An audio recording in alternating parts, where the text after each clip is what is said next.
Primeiro do ano em Canoas, 5h37 da tarde, já começou com uma tempestade em Canoas. Até assusta, né? Tá. O vento já passou agora, coisa boa, mas tá. Água e água.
Umas trovoadas.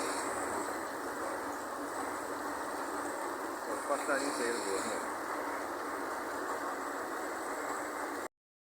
Calor ainda, mas a chuva já amenizou, o vento já passou. Acho que agora é só chuva mesmo, mas primeiro do ano de Canoas já começa com tempestade. O pessoal tudo apavorado por causa do ano passado. Já estava anunciando ali nos alertas ali que ia dar tempestade hoje. Ainda bem que não teve nenhum prejuízo, agora a chuva normal amenizou. O vento não arrancou nada, nem o telhado, tá ótimo. Tá bom?